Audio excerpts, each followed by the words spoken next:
encouragé à persévérer dans la parole de Dieu et à persévérer.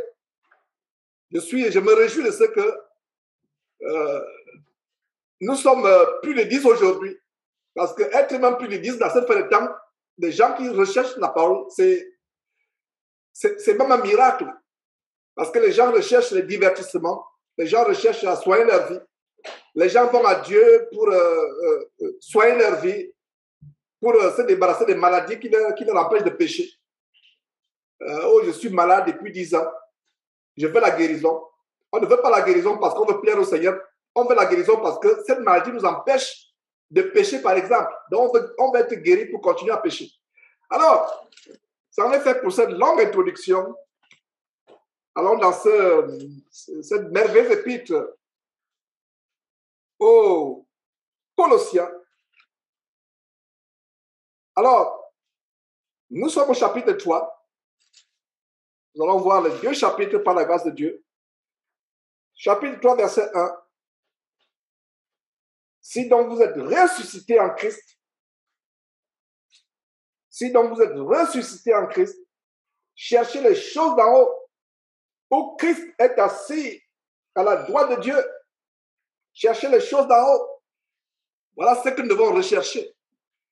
Et ça nous rappelle le grand enseignement du Seigneur Jésus-Christ dans Matthieu chapitre 6.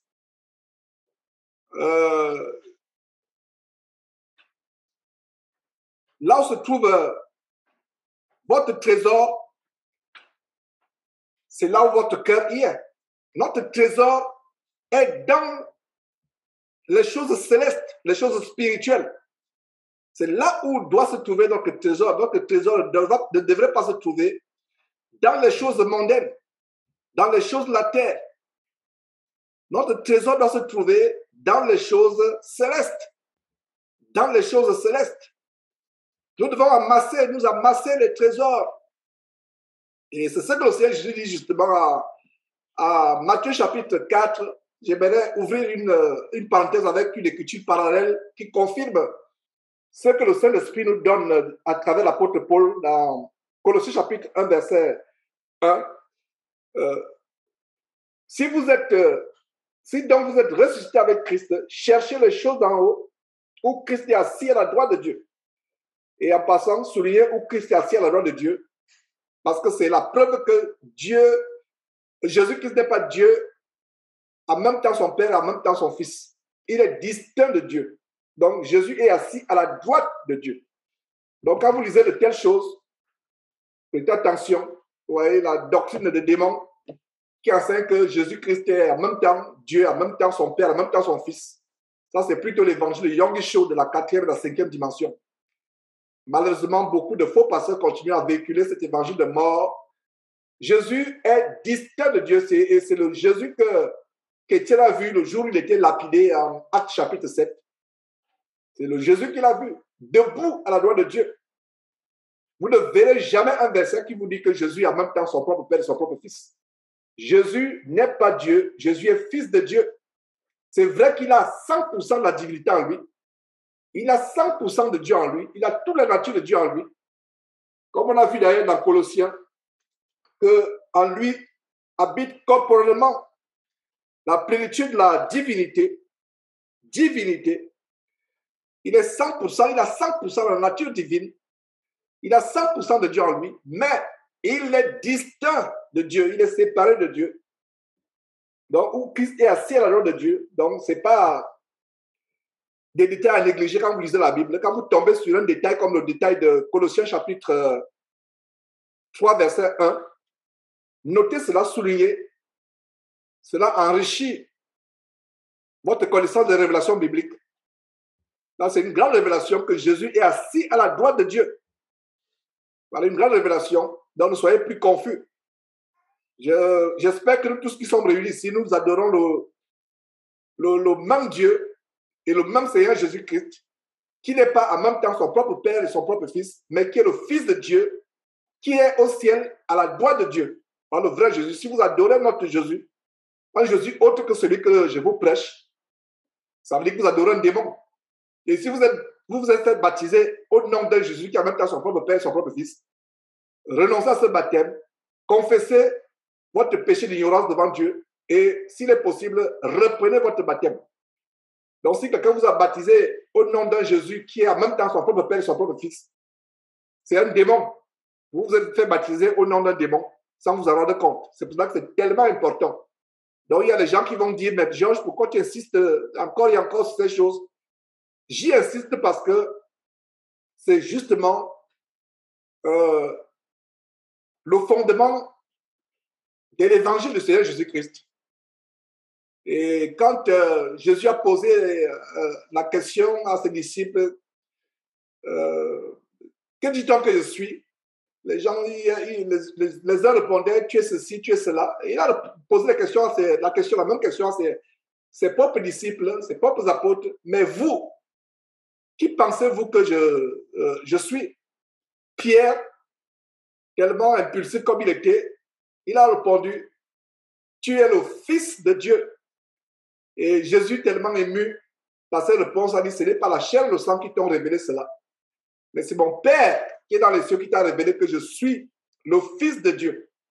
Le Fils de Dieu. Donc, voilà, mes frères et sœurs, une bonne écriture pour aider les frères et sœurs qui n'arrivent toujours pas à comprendre que Jésus n'est pas en même temps son propre Père et son propre Fils. Alors, ce n'est pas la raison pour laquelle je lis ce verset. La raison pour laquelle je lis ce verset, c'est pour nous montrer comment nous sommes ressuscités avec Christ et nous devons chercher les choses d'en haut. Chercher les choses d'en haut. Et justement, c'est ce que Jésus nous recommande dans Matthieu chapitre 6. Notez ce verset en passant. Si on peut le lire aussi rapidement. Verset 19. Ne vous amassez pas les trésors. Ça, c'est Matthieu chapitre 6 au verset 19. Ne vous amassez pas les trésors sur la terre où la teigne et la rouille détruisent et où les voleurs percent et dérobent. Verset 20. Mais amassez-vous des trésors dans le ciel où la teigne et la rouille ne détruisent point et où les voleurs ne percent et ne dérobent. Car là où est ton trésor, là aussi sera ton cœur. Comme je le disais, c'est ma prière que nous ayons une nouvelle race de chrétiens dans cette fin de temps qui s'attachent fermement à la parole de Dieu, qui trouvent tout leur plaisir dans la parole de Dieu, qui l'appellent comme étant le plus grand trésor. Le plus grand trésor.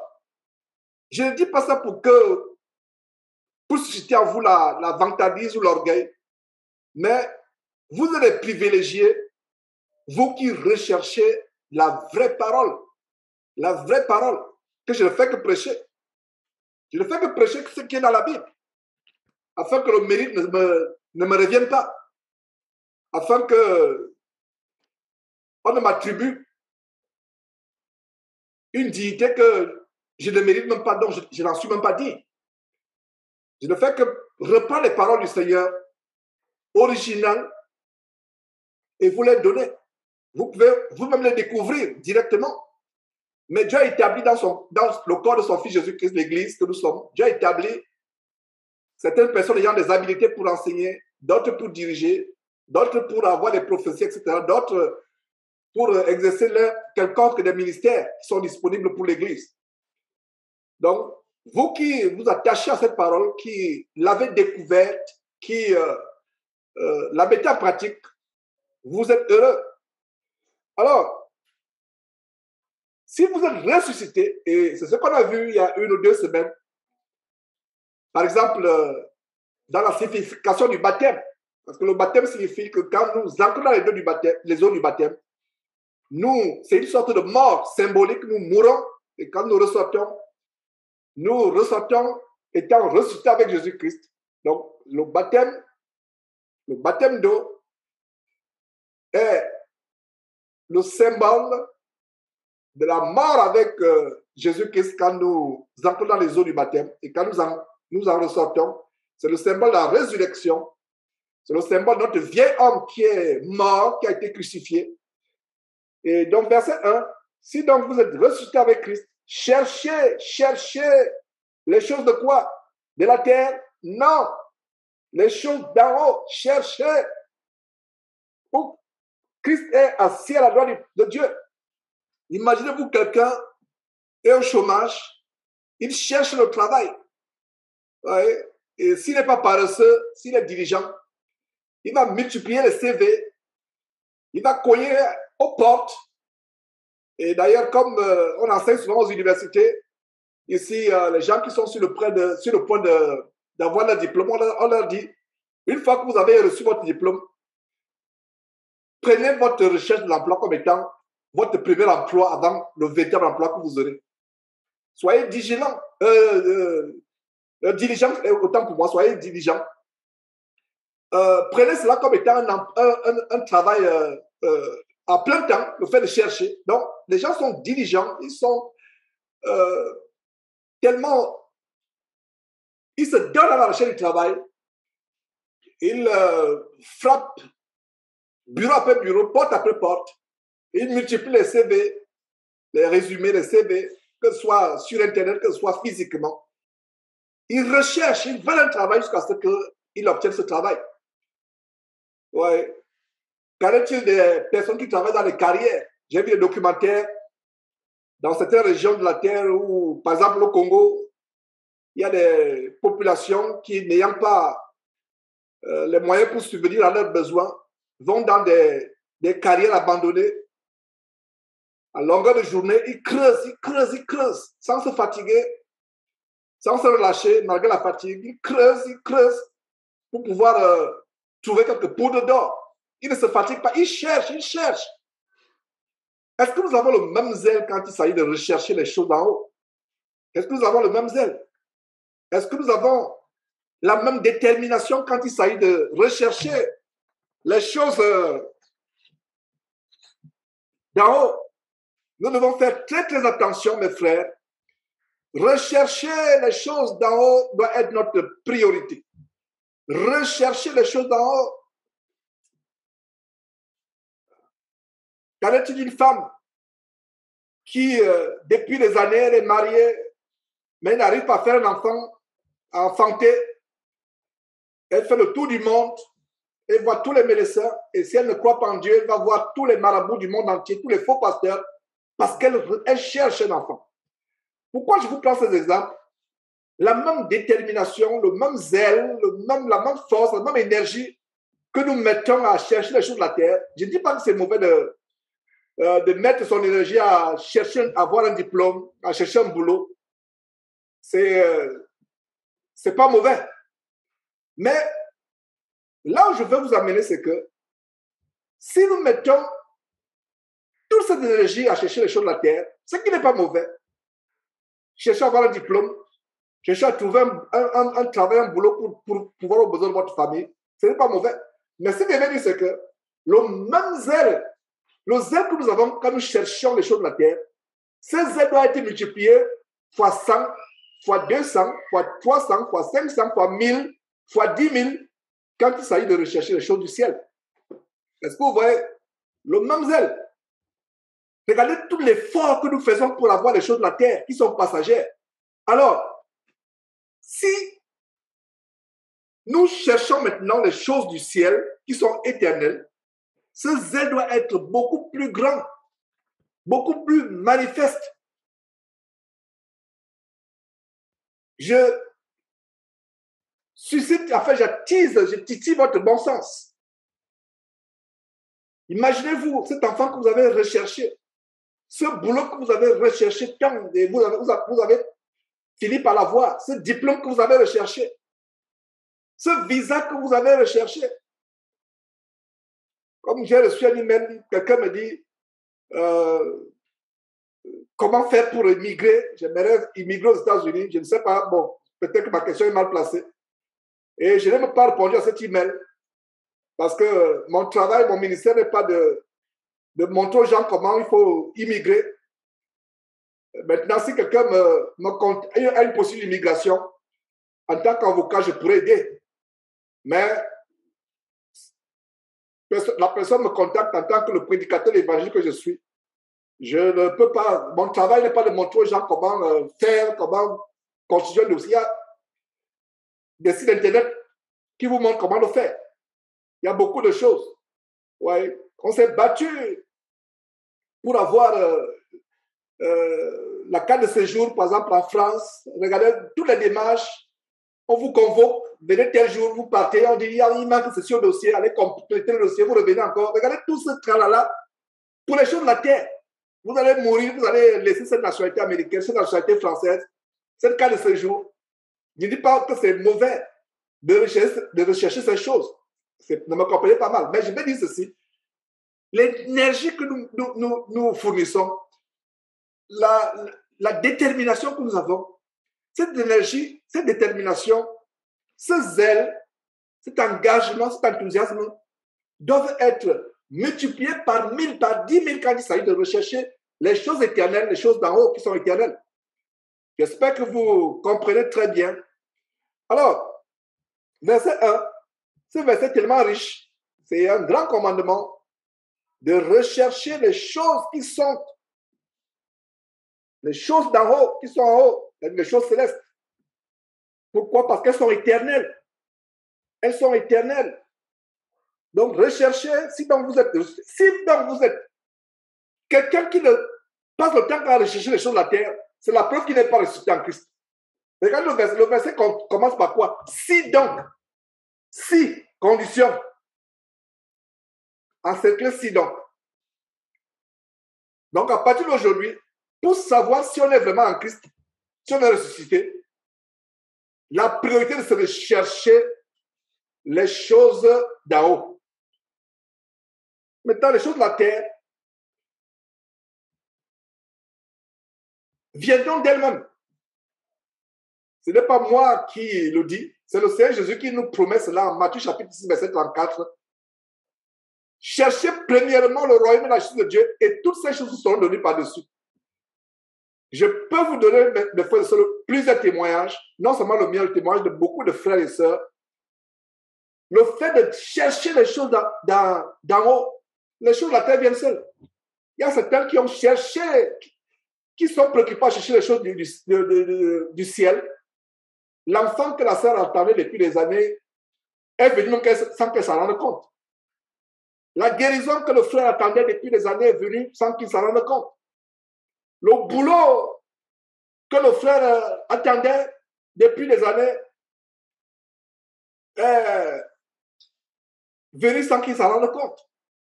Il y a quelqu'un qui me témoignait une fois comment il est venu aux États-Unis sans même s'en rendre compte. Sans même savoir comment il est venu aux États-Unis.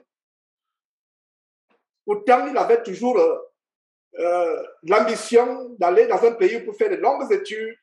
Il peut avoir de meilleures opportunités pour lui et pour sa famille. Mais le visa est venu le trouver dans sa cour. Il pensait que la personne mentait même. Il pensait que la personne mentait, il n'a pas cherché. Il pensait, j'ai une opportunité, voilà, moi je ne peux pas, ça ne m'intéresse pas, est-ce que ça t'intéresse? Moi, je n'ai jamais pensé. Qu'est-ce qu'il faut faire? Voilà ce qu'il faut faire. Monsieur, est-ce que vous êtes sérieux? Est-ce que ce n'est pas l'escroquerie? Non, ce n'est pas l'escroquerie. C'est que moi, ça ne m'intéresse pas. Voilà une opportunité. Et voilà comment il s'est retrouvé en train de faire des études qu'il n'avait jamais imaginé trouver. Quelqu'un qui était pourtant pauvre, d'une famille très pauvre au Cameroun. Donc, en fait, quand on cherche les choses du ciel, les choses de la terre viennent, qu'elles viennent ou qu'elles ne viennent pas. Et je veux aussi attirer l'attention.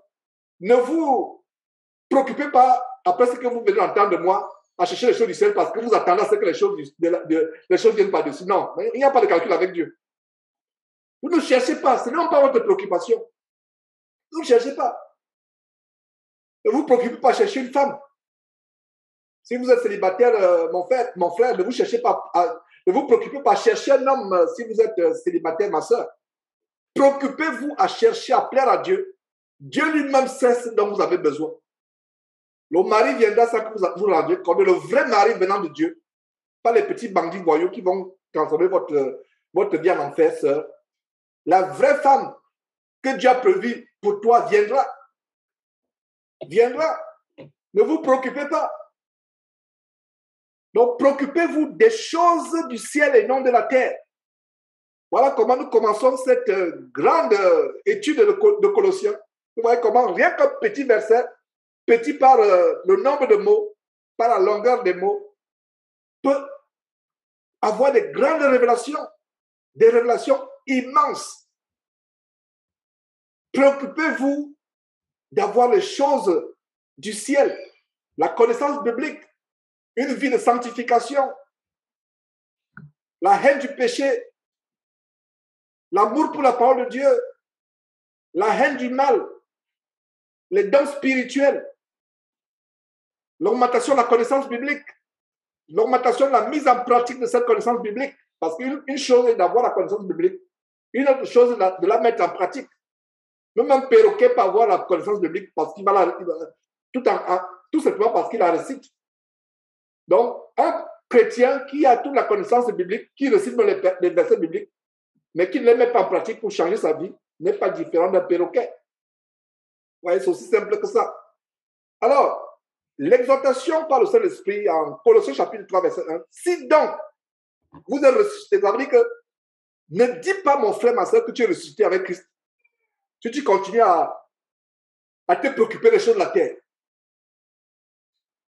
Te préoccuper des choses de la terre. Les choses de la terre viendront sans que tu fasses même un grand effort. Sans que tu fasses un grand effort. Les portes suivront sans même que tu cherches qu'elles soient ouvertes. Dieu ouvrira les portes. Dieu va susciter des circonstances pour te bénir. Parce que tu fais sa volonté.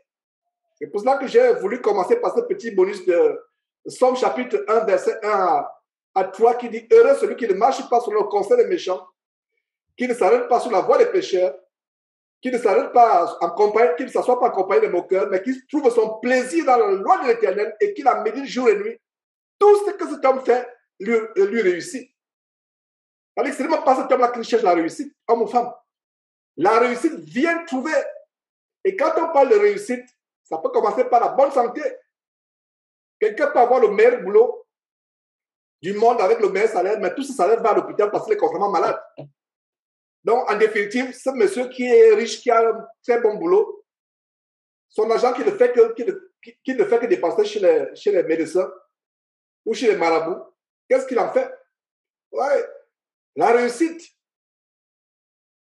dans tout ce que vous entreprenez, la réussite dans vos études, par exemple, si vous êtes un étudiant, il y a eu des témoignages comment, avec le moins d'efforts, Dieu fait prospérer soit les études, soit une entreprise, que soit, par exemple, vous avez une plantation, vous faites l'effort que vous avez à fournir et en passant, Dieu ne recommande pas la paresse.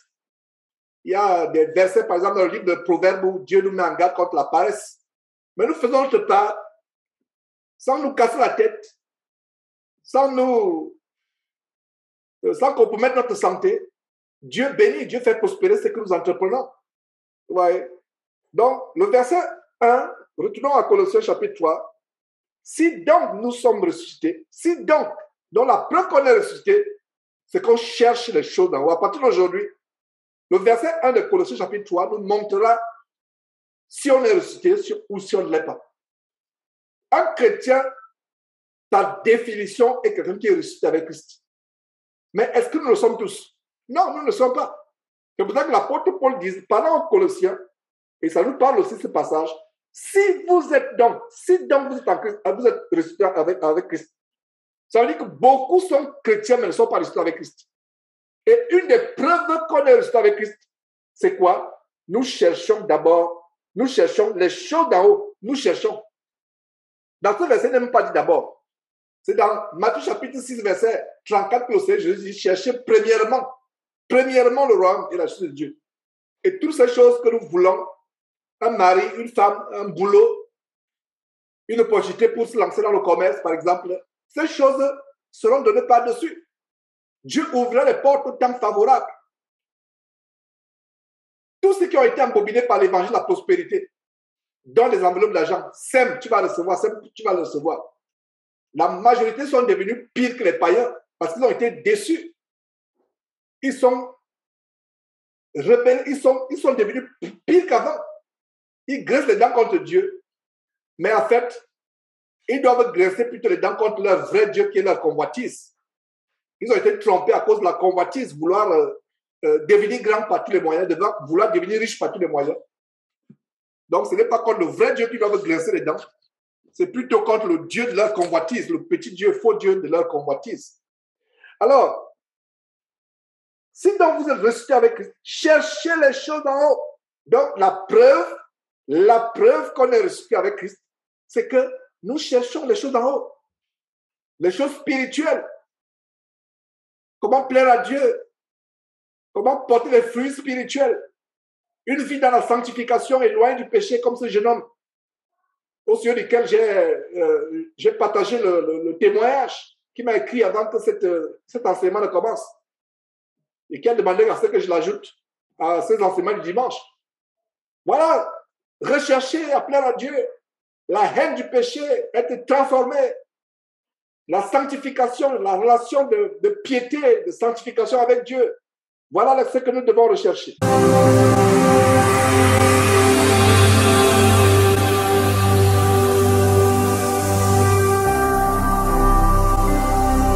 Jésus-Christ TV, vous connaîtrez la vérité et la vérité vous affranchira.